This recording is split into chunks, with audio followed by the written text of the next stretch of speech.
I'm Lucretia McCulley, Head of Scholarly Communications in Boatwright Library, and we thank you for joining us this afternoon for Feminism Matters, How Women Activists Reshaped Virginia.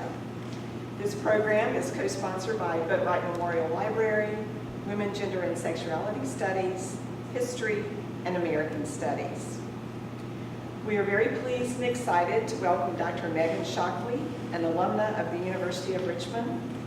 Dr. Shockley graduated from the university in 1993 with degrees in history and voice performance.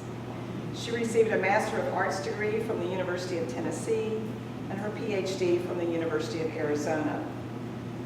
An author of numerous books, her research projects focused on women and power, from African American women who spearheaded the World War II era in Detroit and Richmond, to a sea captain's widow who fashioned an identity for herself that ensured her place as a Cape Cod legend in the 19th century, to the history of women's rugby in the South. Dr. Shockley was the Director of Women's Studies at Longwood University, where she implemented a program modeled on Will before moving to Clemson University and creating a public history program. After spending 15 years in South Carolina, Dr. Shockley left Clemson to move back to Virginia, where she is currently teaching yoga and fitness classes and writing an administrative history of the Maggie Walker National Historic Site for the National Park Service. Her talk today is based on her most recent book, Creating a Progressive Commonwealth: Women Activists, Feminism, and the Politics of Social Change in Virginia, 1970s through the 2000s, published by Louisiana State University Press in 2018. Please join me in welcoming Dr. Shockley. Thank you.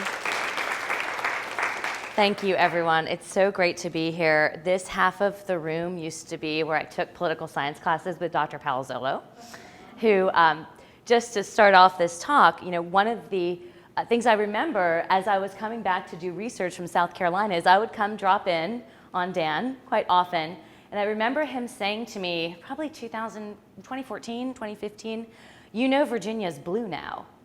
And I didn't believe him. He flipped his laptop around to show me the maps, and it fundamentally reshaped the way I conceptualized this work, because it made it so clear to me that what women had been doing here in Virginia really since the 1960s and 70s mattered. They really made a significant difference in the political landscape of Virginia itself. So that was really important to me, and all his classes were too. They shaped me. Dr. Gordon's here. John Gordon was also one of the professors who was instrumental in making me love history, decide to go on to graduate school and pursue degrees. So it's always wonderful to be back here. So welcome to West Hampton students. It's a great place to be. So I want to talk a little bit about why I did this book, and I will be quite honest with you. I kept coming back to Virginia topics, not just because my best friend from West Hampton always gave me a place to stay when I did research. That is a really valid reason to pick a topic, students, but also because Virginia, as you may or may not know, has this history, contested history, of a legislature that works by Byzantine processes in committees, that is difficult to navigate, that has, since its inception, been dominated by elite white men. Virginia is the architect of massive resistance. So, you didn't in the civil rights movement see the levels of violence, except in Danville, that you would see in Selma or Deep South states. Instead, to get into a school as an African American student, you would have to apply to a central agency in Richmond that would place you. And really, it wasn't until the 70s that a lot of schools were desegregated. And you may or may not be familiar with the serious problems in the city of Richmond today that result largely from white flight and the pushing back against desegregation. And of course, Virginia, Prince Edward County. So Virginia is the case study for a lot of anti-progressive efforts. And so that's always been interesting to me, to see how marginalized people pushed against the oppression that they experienced and faced, which is why my first book uses Richmond and Detroit as case study on African American women and civil rights in World War II.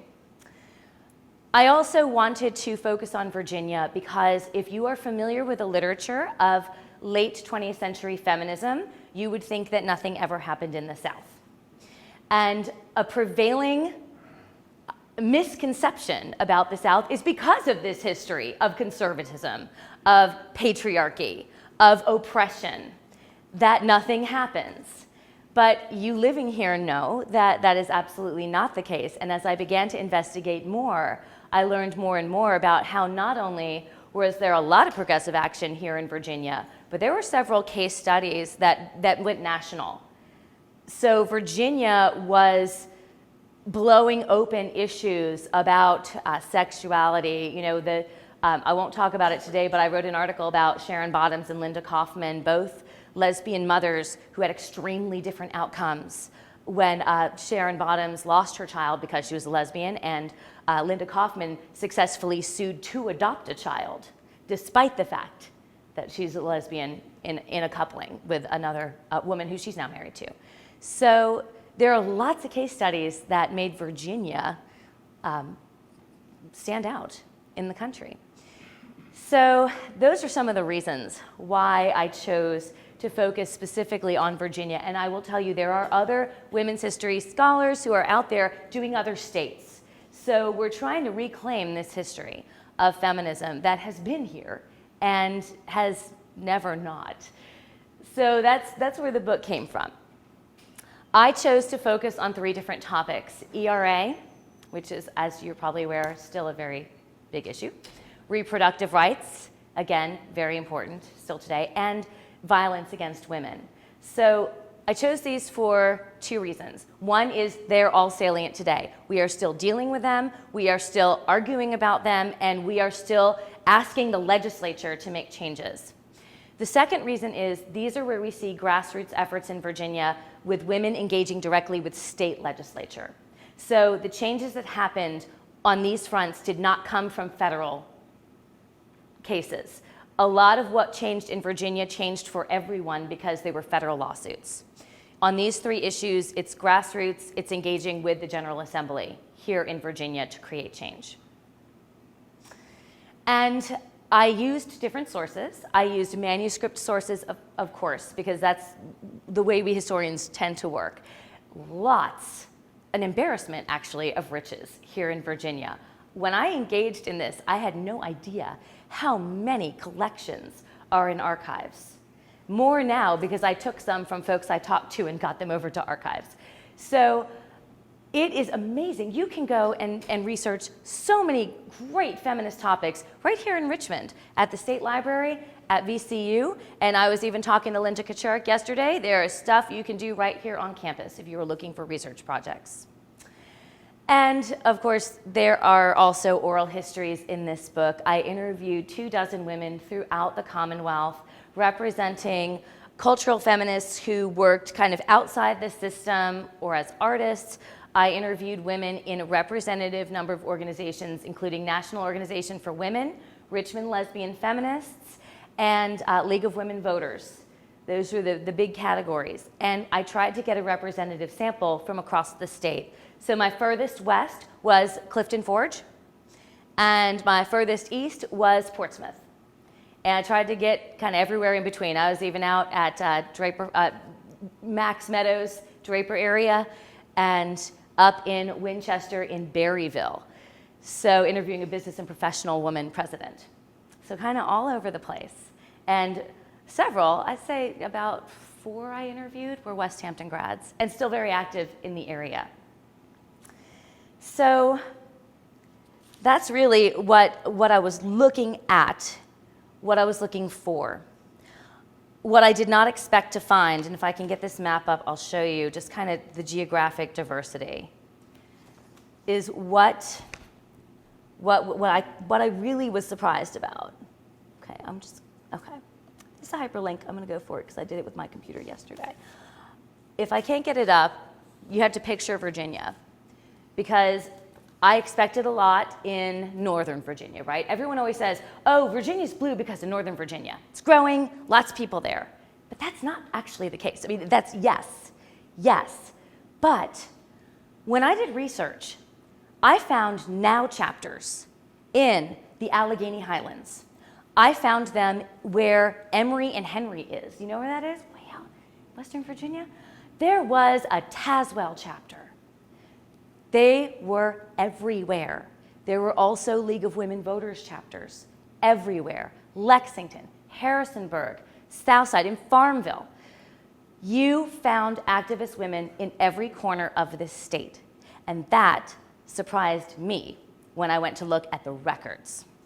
So there is this misconception that all feminist activism happens in big cities, and that is absolutely not the case at all. So that is some of the cool stuff that I found when I started. There's our map here. So if we just blow up this map a little bit, scroll down. Okay, cool. Okay, that should do it. Okay. Oh, okay, got it. Well, that's okay.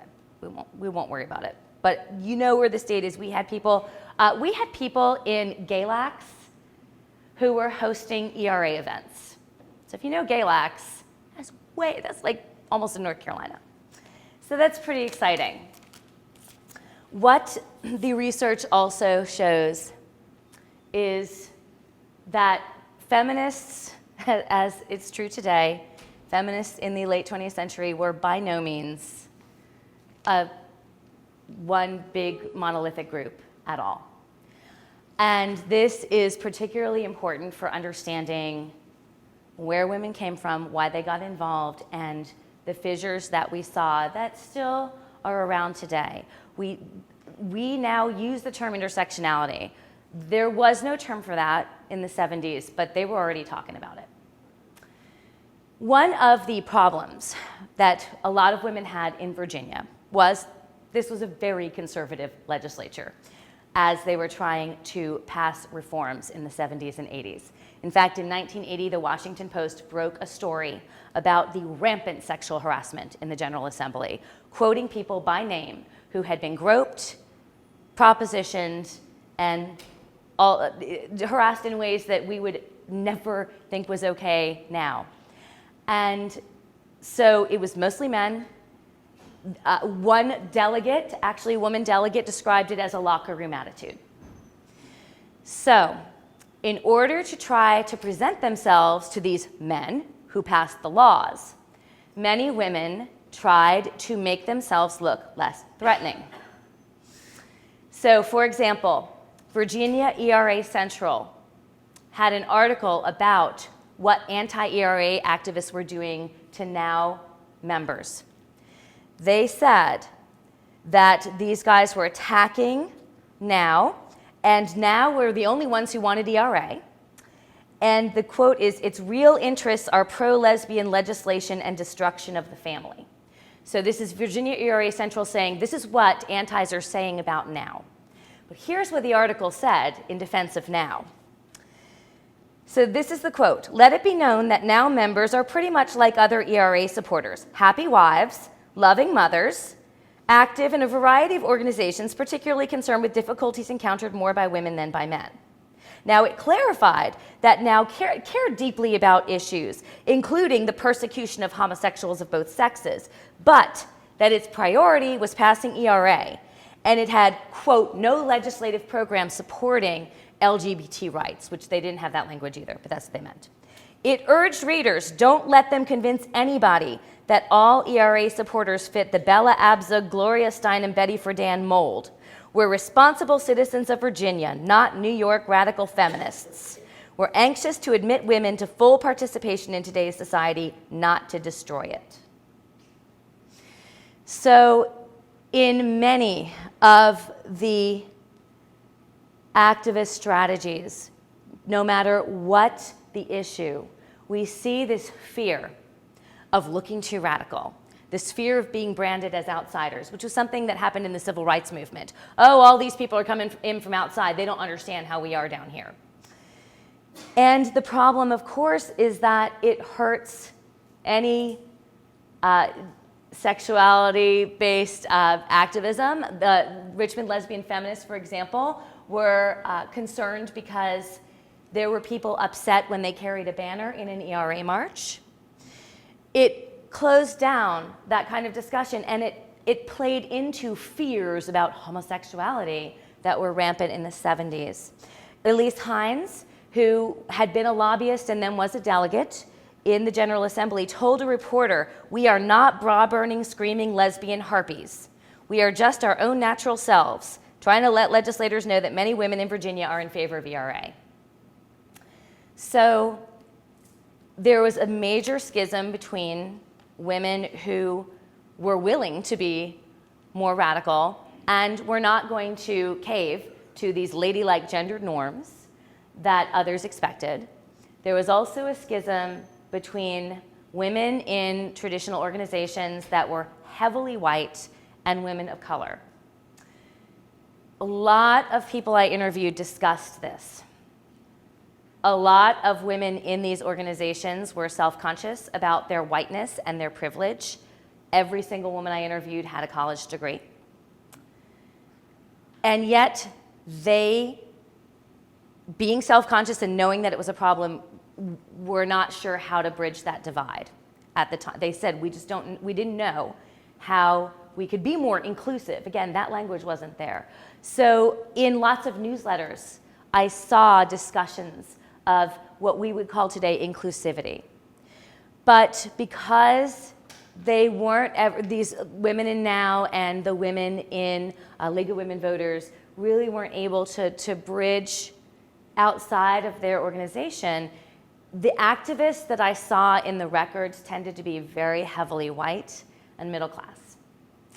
So that is something that was a problem for feminists at the time. And of course, as you are probably well aware today, it continues to be an issue. If you don't know what's happening with a women's monument downtown, there are conversations right now about the fact that there is a lost cause, loving, Confederate, die-hard woman as a statue. And there are African American women in this community who are calling out others for not recognizing that. So this is an ongoing issue, and it certainly was one that we could see in the activities of women. So what really is going on in this time? Well, this is ERA. If you're not familiar with the language of it, this is all it is, the Equal Rights Amendment. Introduced and technically expired now, technically. This is what captured the majority of activists in the late 20th century. So from 74, when it really got rolling in Virginia, to 82, you saw the broadest base of support for ERA. Why in Virginia? Well, because it stalled out. So ERA rolled through a number of states and then stalled. And many women in Virginia believed that ERA was going to be a swing state, that it could be brought over to the other side. So this is, again, where we see the largest number of activist groups, the biggest efforts. League of Women Voters were incredibly involved, business and professional women, as well as now Richmond lesbian feminists, African American sororities, National Council of Negro Women chapters here and in Virginia, NACW, National Association of Colored Women chapters here were very active in trying to get ERA passed. Now, the way ERA had to pass is the legislature had to ratify it. And Virginia's legislature had two ways to stop this from happening. First of all, it never got released from committee, and that was a big problem. And second of all, they decided it had to pass with a supermajority, which was not in the rules anywhere. So they determined that you'd have to have a 2/3 majority to pass it. So one of the battles was simply in getting the legislature to release the amendment. Does anyone know which part of the legislature to this day has not released it? Yeah? Yeah, because there's one that still never voted on it. Yeah, so the Senate has not released it yet. and that's, or the delegates have not released it yet. You know why? The reason why the election is so important this year is because whoever's in control, they don't proportionally put people on committees. You can put as many people from your party on a committee as you want, so you pack it. So that's what they do. That's why it's a problem. So, trying to get it passed, they're trying to get it passed. Labor got very involved in the battle here to ratify ERA. And so, again, the first thing they've got to do is get it released. Second thing they got to do is get it passed. So the term limit for ERA passed and went. Congress re-upped it to give it another chance to pass. And what ended up happening as they held out is more and more women and men got involved in the fight for passage. What you guys who are here in the 21st century probably will not appreciate is how much effort this took.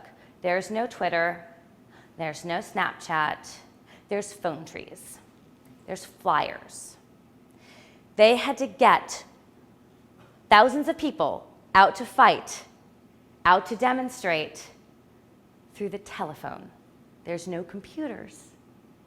So women across the Commonwealth were able to mobilize. Several General Assembly sessions, they showed up every single day with dozens of women to stand outside. You may have heard of that happening now because they're re-upping this. But what would happen is each group, like League of Women Voters would have Tuesday, and now would have Thursday. And there were central organizations in Virginia that would kind of sponsor them, tell them where they needed to go. But as one person I interviewed said, you know, parking is now, it was worse then. So you have to find a place to park downtown, you have to pay for a place to park downtown, and you have to spend your lunch hour there. So it's problematic, but they did it anyway.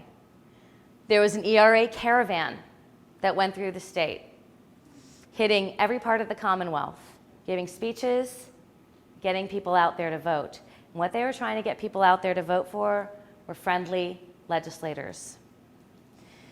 The biggest, baddest effort they had was to get Jim Thompson, who is the son-in-law of Byrd. You may have heard of the Byrd machine, the former governor, virulently anti-ERA from Northern Virginia, and also the chair of the committee that refused to release ERA. A group of Northern Virginia activists got together and they got him ousted. They did it, and he admitted it. So to a reporter, he said, you know, it was the ERA women. And in fact, through the course of ERA ratification, the proponents of ERA were able to get about 25% more ERA favorable delegates and senators into the General Assembly. So that's pretty big. It was a big deal. So they might not have won, but they changed the face of the Assembly. Just thought these are kind of cool. This ERA was everywhere. You saw my little ERA bear at the beginning. That is in the Jean Helmuth collection down at VCU. These are from the Jean Helmuth collection as well. So lots of ERA material circulating in the 70s and 80s here in Virginia. Well, what ended up happening in 78 was things came to a head where the first, as far as I know, ERA arrests took place. Jean Marshall Clark, who's here, and Marianne Fowler were not demonstrating. They were actually witnessing when the ERA amendment, or the Equal Rights Amendment, went down to defeat one more time in committee. According to the story, some women started chanting and singing, and these two were leaders of the movement. They were known throughout the state and actually nationally as being leaders in Virginia. So many believe they were targeted by Capitol Police. They were arrested. As you see, Jean Marshall Clark was dragged across the Capitol into a police car. When Marianne Fowler tried to stop them, she too was arrested, and they fought the case. They did finally win. The Southern Women's Rights Project of the ACLU defended them, but it galvanized even more women when they saw what was happening at the Capitol. Women demonstrated at the White House as well, particularly Northern Virginia women. And in fact, they chained themselves to the Republican National Committee office doors. They had chained themselves to several other buildings as well, and the cops would come and cut the chains and arrest them. So they decided that they had to find better chains. One of the women's partners was a scientist, materials scientist, and he figured out the chains that could not be cut by Capitol Police. So it took them hours to get proper chain cutters to get them out from in front of the Republican National Committee building. So all sorts of really interesting ways that women were trying to get ERA passed, demonstrating, trying to get legislators in, and also simply gaining support among people who were not going to be active. In fact, 59% of Virginians favored passage of ERA, according to a study, and 13% were ambivalent. So this is the majority of Virginians. So what ended up happening? Well, the dirty trick is what they called it. 1982, time was up. Legislature, of course, meets in January, and it looked like there's going to be a tie. So at that time, the Lieutenant General was favorable. He's going to say, okay, we're good. We're going to pass this thing. Went to a tie, it's going to go to him, or Lieutenant Governor. So he says, yeah, I'm going to pass this thing. But we've got that super majority, and so it's going to create all sorts of problems. So what happens is one legislator takes a business trip on the day that ERA is going to get ratified. Nathan Miller from the western part of the state. So remember, we need this kind of supermajority thing. It passes. It doesn't go to a tie. It passes 20-19, which is not enough to ratify. Two women met Miller at the airport to try to get him to turn around and do his duty. He ran into the men's room and waited them out. So this is called a dirty trick by the Washington Post, by local newspapers, and it kind of gives you a sense of how the General Assembly worked at that time. However, women I interviewed who were very active in ERA, some remain angry to this day. Stephanie Tyree, who founded a chapter of NOW in Allegheny Highlands, she said, my biggest disappointment is I was born and raised in Virginia and they wouldn't even pass ERA and it wasn't even taking anything away, and I will never get over that. Some women, like Mary Ann Bergeron here in Richmond, who was one of the state co-coordinators of NOW, said, you know, if it had passed, I'm not sure we would have basically had so much support for other things. It made people really angry.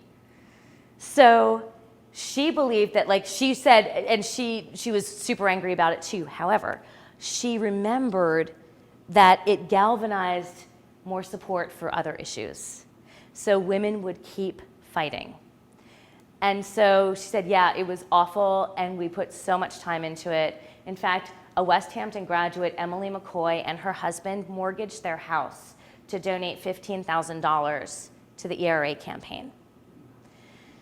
This took the lifeblood of so many women. I mean, they put their hearts and souls into it.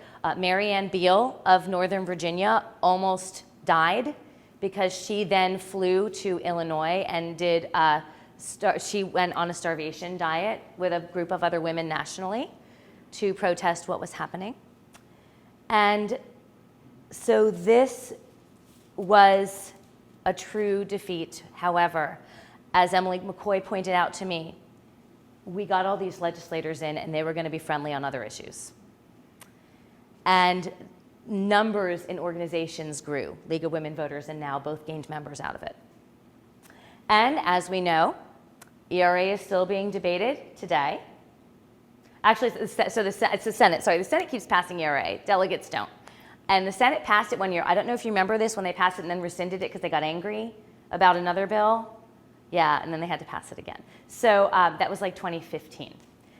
So why are we still fighting about ERA if in 1982, it expired? Because a group of William and Mary law students found another amendment that took decades to pass. And they say this is our precedent for, first of all, there's never been an expiration date on an amendment. Second of all, we have this precedent for one sitting around for decades that didn't pass until they remembered it was there, and they passed it.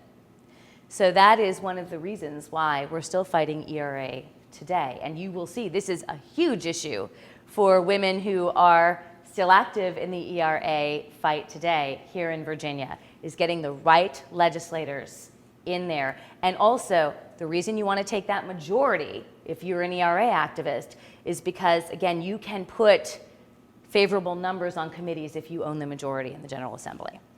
So that's why it's important now.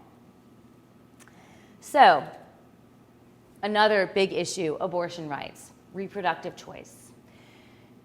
It is, for young people today, it's interesting to me that, because I taught women's history a long time, you have to remember, if you're older, that younger folks grew up in a post-Roe v. Wade era. So you all don't often know what it was like, unless you're reading history, to know that abortion has always been available to those who were privileged enough or wealthy enough to get one. And that was pointed out by lots of people. And that was certainly the case in Virginia. And of course, Virginia had the opposite. Virginia sterilized a tremendous number of people. It was one of the top ones in the country for doing that. So we have a very problematic history of reproductive rights in general here in Virginia. But I started my study in the post-Roe era because immediately state legislators started passing laws to try to roll back Roe. And that's, of course, what's happening even today. So what women activists did was try to keep legislation from passing in order to protect Roe v. Wade. Here in Virginia, the fight was led by Planned Parenthood and by NOW, as well as by a local organization called VOCAL, Virginians Organized to Keep Abortion Legal. That would later be folded into NARAL. But when NARAL came and talked to the group VOCAL as a group, they decided they wanted to go it on their own. Partly because of this issue of we're homegrown, we are from here, we are your people. And also, as Mary Waslack, who founded VOCAL in 1973, said, people don't say the word abortion out loud. And she said she didn't feel like she could trust NARAL because in the state this conservative, she was concerned. She said the name VOCAL reflected where they were because abortion is a medical procedure. We're trying to keep it legal, which means we're not opposing anybody. We're the state of Virginia and we're going to be outspoken about it. That's VOCAL. In 1980, Voice, Virginians Organized for Community Expression, joined VOCAL as another local organization that fought, again, to keep rollbacks from happening. So one of the interesting things about this is that they were really familiar with what was going on in the General Assembly with ERA. Yet again, because of the fear ERA activists had over looking too radical, they split the issues. So Mary Waslack remembers going from Virginia Beach on a bus to the General Assembly with her ERA activist friends and splitting up for the day because they didn't want to be seen together, because they didn't want to look too radical for ERA. It was in the committees that are so Byzantine that pro-choice people were able to hold back legislative change. Lobbyists like Karen Rashke for Planned Parenthood worked hard so that the legislators who were favorable to maintaining Roe v. Wade would kill bills in committee. She was joined by local activists from all over the state. They still have Reproductive Rights Lobbying Day. That wasn't something that just started last year. They were doing that in the 70s. So we see a lot of activism trying to hold back any change in legislation. Also, we see grassroots activism protecting the actual ability of women to get abortions here in Virginia. So grassroots protecting clinics, which still happens here in Richmond, and you will still see people out protesting. Virginia was one of the centers for anti-abortion activism because you got to think about, you've got the 700 Club on one end of the state, you got Pat Robertson, you got Jerry Falwell on the other, moral majority. and this is the big 80s when abortion clinics are getting bombed. There were abortion clinics bombed here. There were abortion clinics stormed here. A group went into a clinic, took the records, and basically didn't care that they were getting arrested for trespass. So groups of activists would go and protect the clinics as well. So it's kind of a two-pronged approach here: protection of what's there and protection legislatively. Things really got rolling by '89 because that is when Webster v. Casey was decided by the Supreme Court. It's the first real shot across the bow to say the Supreme Court would absolutely allow restrictions within reason as long as it did not completely take away the Roe rights. And so the pro-choice campaign really got rolling. So as Georgia Fuller, who was the now state coordinator at that time, said, the Supreme Court has declared open season on women. Fortunately, the Commonwealth of Virginia has a proud history of supporting constitutional rights and individual freedoms for its citizens. In 1989, now Planned Parenthood and Vocal got a caravan going again called the Freedom Caravan, which stopped in Charlottesville, Newport News, Fredericksburg, Richmond, Roanoke, and Arlington. They showed the documentary Abortion for Survival, featured speeches by Molly Yard of now, she eventually was national now president, Ellie Smeal. Some of you may be familiar with Ellie Smeal. She was in Virginia a lot. And state coordinator Georgia Fuller. They also held now recruitment drives at the same time. And in fact, they got a lot of membership in this post-Webster era. They also, again, tried to target legislators. The pro-choice campaign in 1989 spent $4,500 on campaigning for candidates. And they held booths at county fairs. They got people signing petitions. And they sent out information about candidates and their stand on abortion. So this was a big deal. In 1989, the Dollars for Virginia program run by Now netted $20,000 for pro-choice candidates. And the biggie, who they were very concerned about at that time, Douglas Wilder. Douglas Wilder had a complicated history that we knew of back then with women's issues. However, he was pro-choice. So pro-choice advocates decided they were going to support him 100%. They sent out millions of mailings across the state. And in 1990, Now said, we know that we are responsible for Doug Wilder's margin of victory. And they would hold him responsible for that as legislation came down the pike. Mary Sue Terry was also a beneficiary of these funds. So what they're fighting at this time is what they branded teen endangerment laws or parental consent. So once the door opened, people were very concerned about how far the legislature could take notification and then consent laws. In 1990, pro-choice activists spent $10,000 lobbying to stop the teen endangerment bill. They had letters to editors, they lobbied, they had conferences, outreach, and educational programs. Georgia Fuller spoke all over the state as well as Planned Parenthood people. They joined her and some League of Women Voters people because League of Women Voters was a partner with a lot of pro-choice efforts. They were not as vocal, but they actually at a state conference determined that they were going to support pro-choice. And they did. So they continued the strategies, targeting state senators in the western part of the state who would support pro-choice and getting several elected. You can really see them roll into this electoral overdrive when within 24 hours, Arlington Now chapter sent 850 postcards to their members because the legislature passed a parental notification law. Women reminded Doug Wilder what they had done for him, and he did veto the law.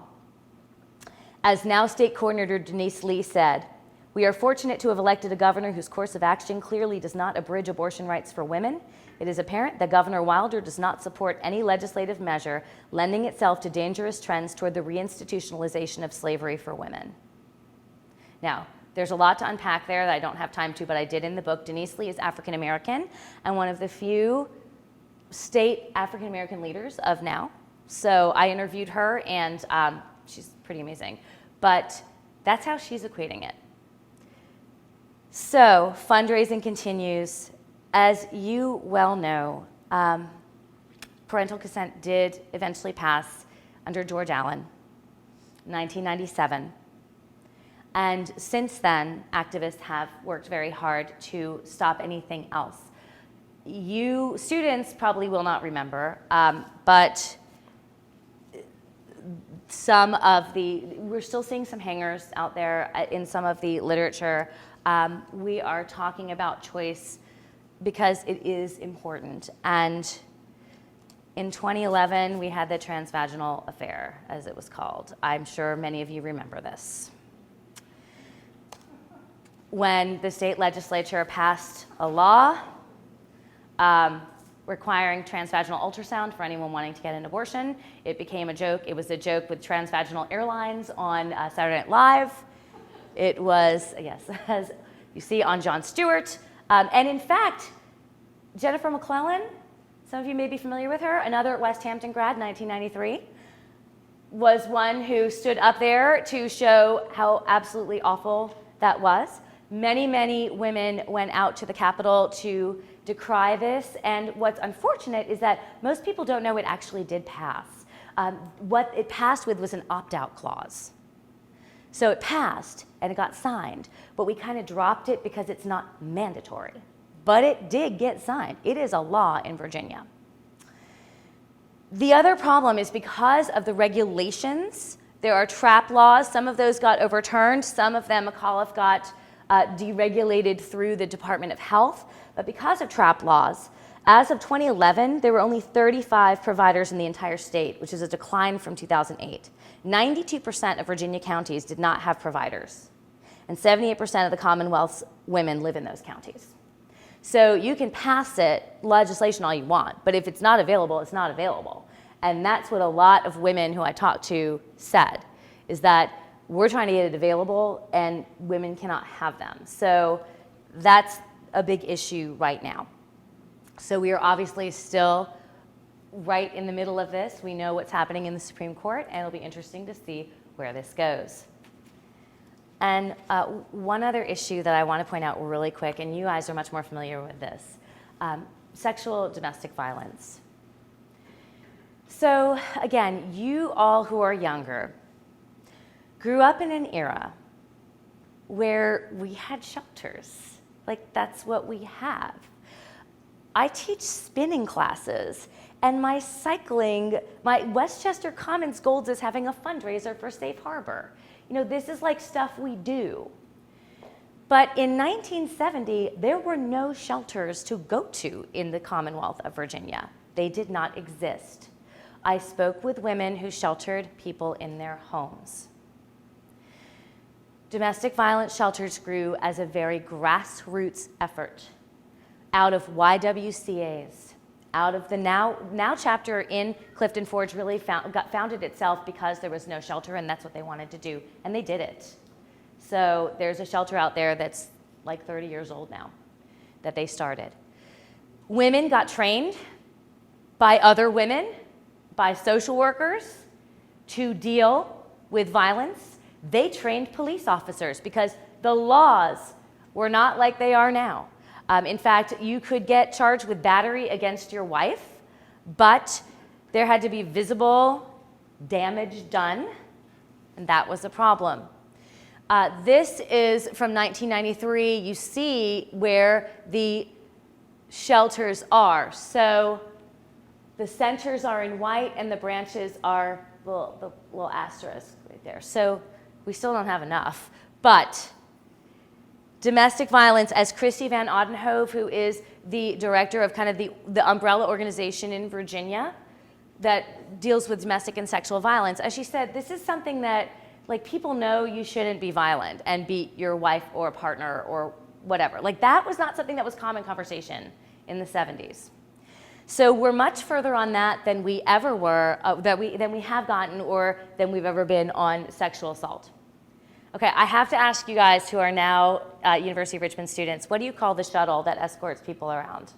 You can say it. I mean, like, I'd like to know what you call it. Because I'll tell you, do you call it anything other than the shuttle? Okay, because in 1991, we called it the rape van. Here at University of Richmond. I'm going to call the rape van tonight. When we had training here, we had training about the guys jumping out of the bushes. We all had our whistles. That was the level of conversation about sexual assault in the early 90s.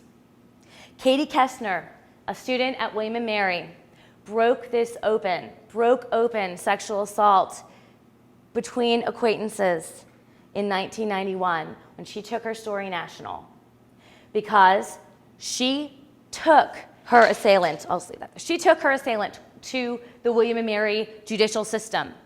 She claims one of the administrators said they were such a nice couple, she didn't know why they couldn't just get together. She was harassed on campus. She was vilified.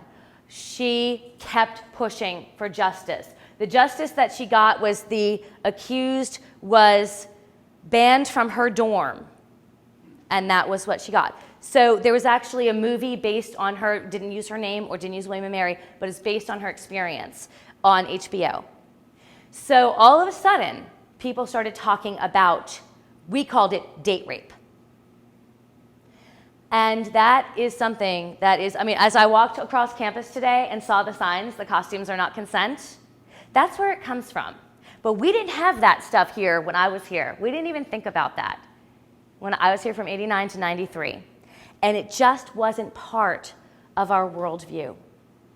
So we have worked to change laws, and people on campus have fought to change the dynamics, to talk about what consent means. And this is, as you know, if any of you were here in 2016, here at University of Richmond, is an ongoing problem. And I'll just say to you, as someone who taught women's history, women's studies for 20 years of my life, I always said, why are the women having to defend themselves?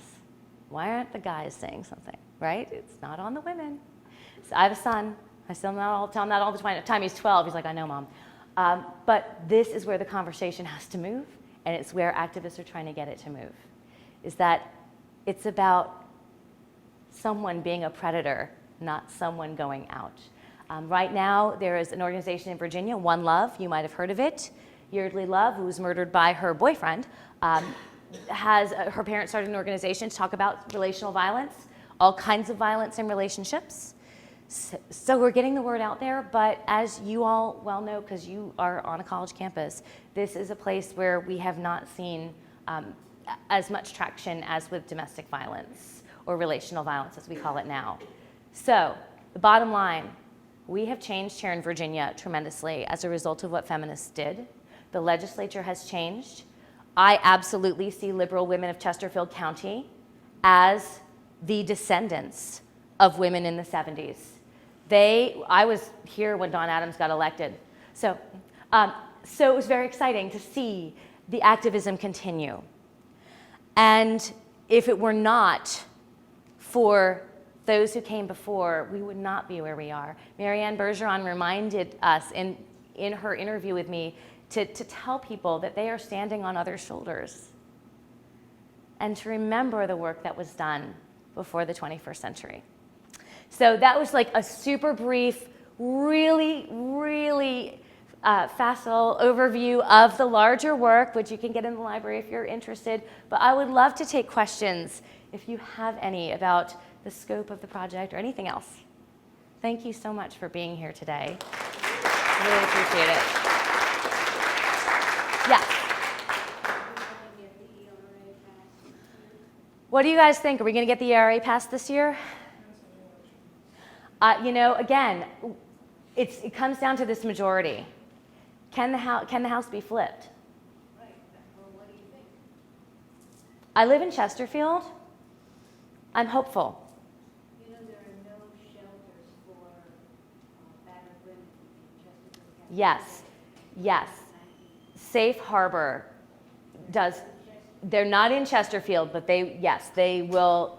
Oh, right. Yes, there are not. Oh no, there's not in. Absolutely, that's the big problem. No, there are not. And of course, what I did not put in the book, and I actually am on a committee with Safe Harbor, I didn't realize the level of trafficking in Henrico, in Virginia, generally. It was like, I was astonished. So that's like a whole nother issue that now we weren't talking about before, now we are. Virginia is Yes. one of the biggest trafficking states. Yes, it is. Do you guys hear that? Virginia is one of the biggest trafficking states in the country. Yes, yeah. But isn't trafficking against the law anyway? So why would we need an equal rights amendment? That's equal rights amendment is not, equal rights amendment is not about trafficking necessarily. It's kind of a different issue. The equal rights, the people who are proponents of equal rights, and there are some who say equal rights isn't even going to do anything. So there are people who are feminists who are like, we are way beyond needing equal rights because we're never going to get it. Equal rights simply puts into the law or the Constitution constitutionally guaranteed rights based on gender, which we actually don't have. We actually don't have it. So that's a different, so for constitutionality, for Supreme Court cases, this. Trafficking, why Virginia? Someone asked why Virginia. Well, again, I'm on a Safe Harbor committee and I'm on like a publicity committee, so like not the same thing, but we've learned a lot. Because of all the interstates that come together, very easy to traffic women. Yeah, Bonnie. Bonnie's in the book, by the way, Bonnie Atwood. This woman I interviewed. Is anybody talking about possibly the meaning of the words of the ERA changing now that we have recognition of transgender? That is such a great question. And all that. Based on my limited interaction, because I'm very busy, I have not had as much, I have not seen that happening. I don't know if anyone else has. But sometimes, again, I wonder, I still want ERA, but I recognize that it's just like, you know, the 15th Amendment. It's not going to change culture. So, yeah. First, at this point, we're going to have to define sex. Because Sexuality. we wrote that, we Yeah. knew what it was. Absolutely. Now we don't. Well, you know, I was just talking to Lucretia about this. My son, who is 12, and I are binge watching Glee, and if you haven't watched it, it's really great. But we're watching 2012 season, and there's a transgender person, and they don't have the words for it in 2012. He presents as he, and she presents as she, and that's this person's confused, and the kids are confused, and there's no language in 2012 for this. That's how new it is. So yeah, I have not seen that from the people who are actively organizing now, but I may be completely wrong. So if anyone knows anything, I would love to know. And that's the problem with this, right?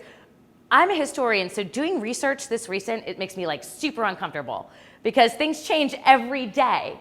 So this was a very challenging book for me because there's never an ending. And so, you know, that's part of the danger of doing modern history, is that there's never an ending. But if Virginia passes ERA, here's what, if they ratify. If Virginia ratifies ERA, okay, the Senate's been doing it now pretty much every year, except the one year they got mad about some appropriations and rescinded it and then got in big trouble. If the delegates release it, and they've got the majority, and they pass it, now we've got a constitutional crisis because we have the amendment expired. That's when it kicks into those William and Mary law students who have this Madison amendment, and it will go to the Supreme Court. And you know what the Supreme Court currently looks like. So this is a really interesting thing to watch because technically they are ratifying an expired amendment, which we've never had precedent for.